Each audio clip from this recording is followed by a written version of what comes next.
এগুলো হইলো ট্যাংরা মাছ, আর আজকে আমি ট্যাংরা মাছ দিয়ে আলু দিয়ে টমেটো দিয়ে একটা তরকারি রান্নবো।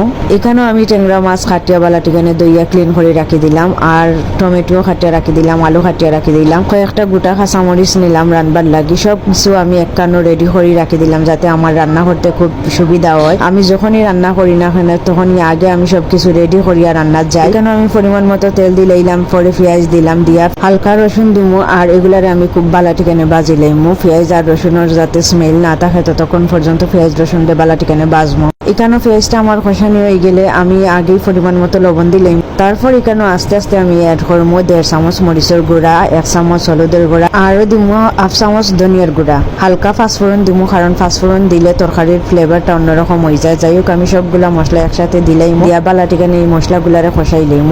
যতক্ষণ ধরে মশলার স্মেল থাকবো ততক্ষণ ধরে আমি কষাইমু। মশলার স্মেলটা গেলে গিয়ে আমি এটারে আর একটু হালকা পানি দিয়ে আর একটু বালা করে কষাইলাম। মশলা যখন খুব বালা করে কষাইলাম তখন একটা একটা করে আমি এড করবো সব কিছু। এখন আমি প্রথমে আলু দিলাম, টুকরা টুকরা খাটিয়া রাখছিলাম যে আলুগুলা দিলাম মশলার সাথে, আর এগুলো ধরে বালাটিখানে একটু বাজা করবো আলুগুলারে। তো আমি এগুলা সিদ্ধ আর আগ পর্যন্ত এগুলারে একটু হালকা হালকা বাজমু হালকা পানি দিয়া। তো এখানে ডাকিয়া দিয়া আমি 5 মিনিট রান্না করবো আলু। যখন দেখবো যে আলুগুলা আমার সিদ্ধ হয়ে গেছে তখন আমি ট্যাংরা মাছগুলা দিলাম। ট্যাংরা মাছগুলা আমি খাসা রানবো, যার কারণে আমি ওরকম রান্নাম। আমি এগুলারে বাজিয়া রান্তাম না, কারণ ট্যাংরা মাছ বাজিয়া রানলে তার ফ্লেভার যায় কি, ফ্লেভারটা পাওয়া যায় না। খাসা মাছ রানলে সব মাছের ফ্লেভার মিলে, যেমন ট্যাংরা মাছের ফ্লেভারটা পাইমু, যার কারণে আমি খাসা মাছটা রান্নাম। তো এখানেও আমি গোটা খাসা মরিচ যে কয়টা রাখছিলাম সবগুলা দিলাম। একটু জাল তরকারিটা রান্না করবো যার কারণে, আর মাছগুলা নরম যার কারণে ভাঙ্গি যাইব। তো আমি হালকা হালকা করিয়ে এগুলারে নাড়িয়া দিলাম আস্তে আস্তে করিয়া। আমি খুব বালা করি এগুলারে বালাটিখানে নাড়িয়া দিয়া আবার ডাকিয়া 5 মিনিট রাখি দিব,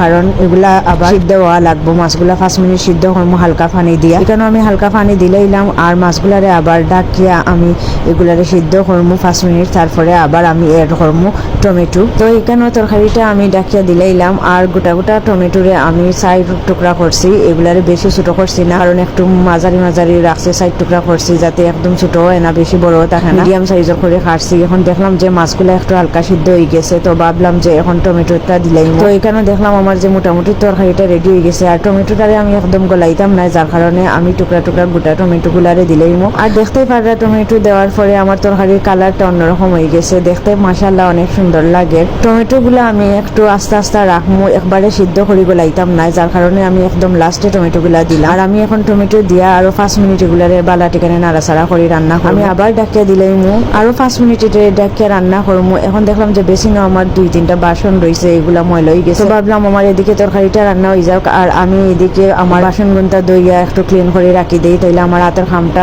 মানে শেষ হয়ে যাই। আর রান্নাটা কমপ্লিট হয়ে গেলেই আমার কাজটা শেষ। তো আমি এগুলারে দইয়া এগুলারে এক সাইডে রাখি দিলাম। আর মাঝে মাঝে রান্না করতে হইলে টুকিটাকি বাসন বারো, এগুলা রান্নার সাথে সাথে দই লইলে কাজটা একটু হালকা হয়ে যায়। যাই হোক এদিকে আমি বাসন দই লইলাম, আর এদিকে আমার রান্নাটাও কমপ্লিট হয়ে গেল। তরকারিতে আমি বেশি ঝোল রাখছি না, হালকা ঝোল রাখছি। আর রেডি হয়ে গেল আমার টমেটো ট্যাংরা মাছ দিয়ে আলু রান্না।